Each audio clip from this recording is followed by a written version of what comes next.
According to a survey released in 2010, 71% of teenagers surveyed felt that bullying was a very serious problem.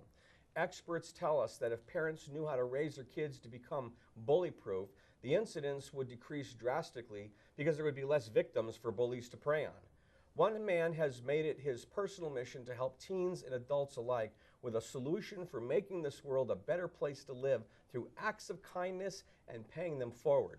Dr. Clint Steele is the founder of the Pay It Forward 1 Million Times project based in Portland, Maine. He publishes a national magazine that motivates, inspires, encourages, and empowers individuals to take part in acts of kindness for others. His new magazine is already reaching 20,000 readers. Welcome to the show, Dr. Steele. Well, thank you very much for having me. I appreciate it. Acts of kindness just don't seem to always be in the vocabulary with some teens, not all. And I think what you're doing is really powerful work, because if we can integrate that into more of our teens and help them understand about the importance of paying it forward, I think it makes the world a better place to live, right? Absolutely, yeah, and especially talking about, focusing on boys. Girls are more open to this stuff. Boys are a little less open to this.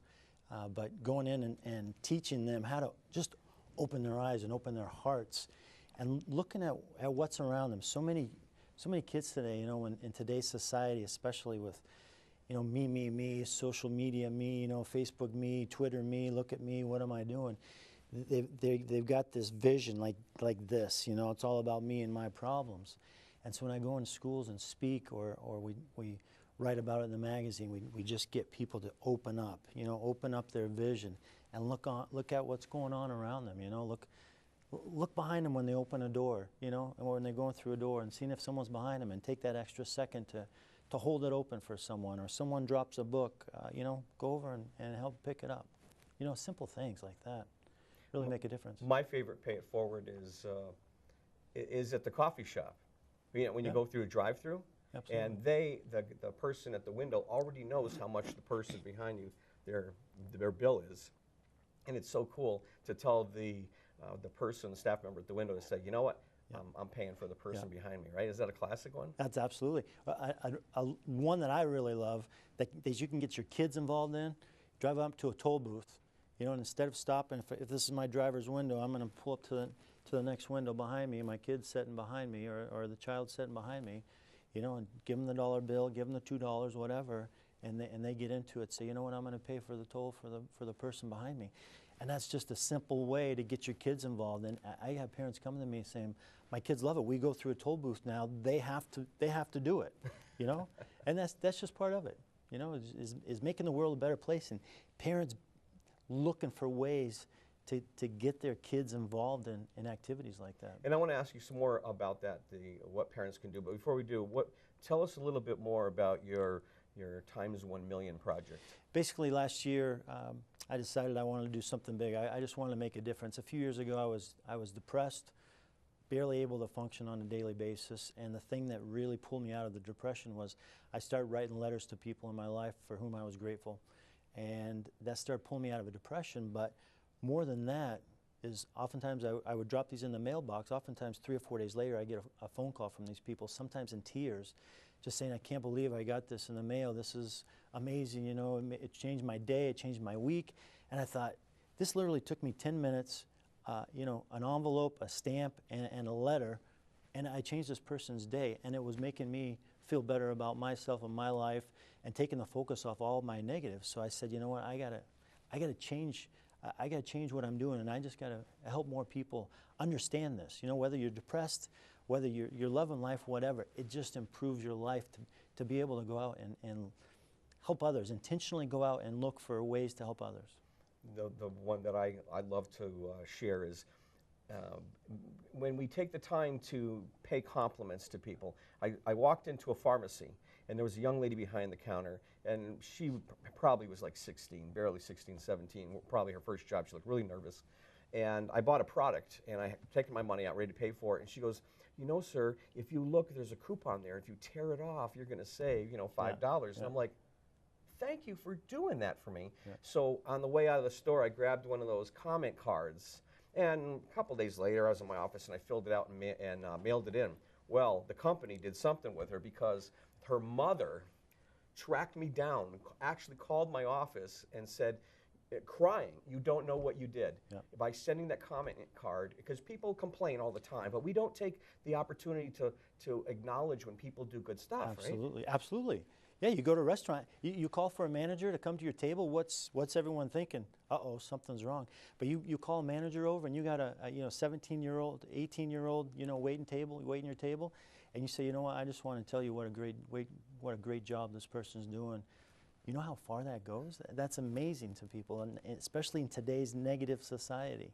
I did that the other day. I went in to have photocopies made, and the young lady she smiled at me. She was so kind, and it just, so after she took care of my transaction, I said, where's your manager? Call your manager right now. And she started to get the fear, and I called them over and I said, you did an awesome thing, sir, by hiring this young lady, because I feel really good about coming here. I can't wait to come back and bring you more business. That's absolutely. And when you got kids, a parenting show here, and you got kids that are with you, when you do that, that rubs off on them. Later on, whether it's when they're adults or maybe it's later on in while they're still teens, they notice that, and they figure it out, and they know that that's going a long way and that's making a difference, and it starts to rub off on them.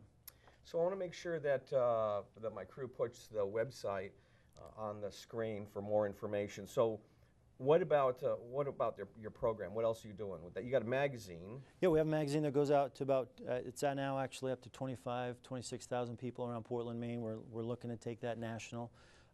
So it's all positive, motivational, encouraging, and people pick that up today and they think, what is this?